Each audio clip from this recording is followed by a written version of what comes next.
মৃতদেহ খুঁজে পাওয়া যায়নি, অথচ জুতোয় লেগে থাকা এক টুকরো শুকনো কাদা দেখে আইডেন্টিফাই করা গিয়েছিল ক্রাইম সিন। কি শুনতে অবিশ্বাস্য লাগছে তো? তাহলে আমাদের ফিরে যেতে হবে 1959 সালে ঘটে যাওয়া অস্ট্রিয়ার একটা কেসে। একজন মানুষ ড্যানিউব নদীর ধারে বেড়াতে গিয়ে আর ফেরেননি। তদন্ত করতে গিয়ে খুনের সন্দেহ এক ব্যক্তির উপরে গিয়ে পড়ে। নিখোঁজ ব্যক্তির সঙ্গে তার পুরনো ঝামেলা ছিল, স্পষ্ট মোটিভও ছিল।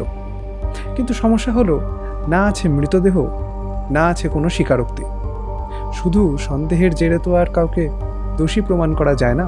ফলে যা হয় আর কি, তদন্তে এসে যায় একটা ডেড এন্ড। এরই মধ্যে তদন্তকারীরা একজোড়া কাদামাখা বুট খুঁজে পান। এমনিতে এটা তেমন কিছু প্রমাণ বলে মনে হয় না, কারণ কাদা তো কাদাই। কিন্তু সেই কাদা পাঠানো হয় ভিয়েনা বিশ্ববিদ্যালয়ের পলিওবোটানি বিভাগে উইলহেম ক্লাউস নামের এক বিজ্ঞানীর কাছে। ইনি আসলে পরাগ রেণু বিশেষজ্ঞ বা প্যালিনোলজিস্ট। কিন্তু একটা খুনের তদন্তে একজন প্যালিনোলজিস্টের কি কাজ? তাহলে বিজ্ঞানটা একটু বুঝে নেওয়া যাক। পৃথিবীর প্রতিটা এলাকার গাছপালার নিজের একটা মিশ্রণ থাকে, অনেকটা সেই জায়গার ফিঙ্গারপ্রিন্টের মতো।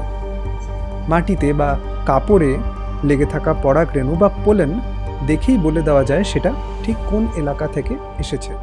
উইলহেম ক্লাউস কাদা পরীক্ষা করতে গিয়ে দেখেন তাতে স্প্রুস, উইলো, অ্যালডার এই আধুনিক গাছগুলোর পরাগ রেণু তো আছেই, কিন্তু তার সঙ্গে মিশে আছে হিকারি গাছের পরাগ রেণু, যে প্রজাতি বহু বছর আগেই বিলুপ্ত হয়ে গিয়েছে।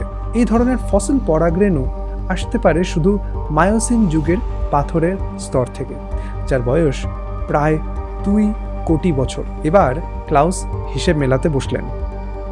ড্যানিউব উপত্যকায় এমন একটাই জায়গা আছে যেখানে একই সঙ্গে ওই আধুনিক গাছপালাগুলো পাওয়া যায়, আবার মাটির নিচে 2 কোটি বছরের পুরনো হিকারি পরাগ রেণুও মেলে।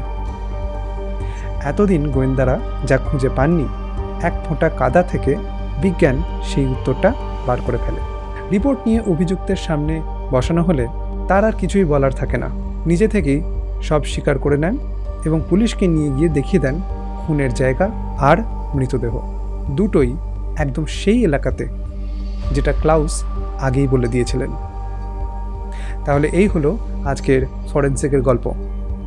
ভালো কথা, আমার লেখা দুটো ক্রাইম থ্রিলার বই, এভিডেন্স এবং এভিডেন্স ইতালির পাতালপুরি, যদি আপনারা পড়তে চান তাহলে তার অনলাইন লিঙ্ক দিয়ে রাখলাম বায়োতে, ডেসক্রিপশনে বা ক্যাপশনে। নমস্কার।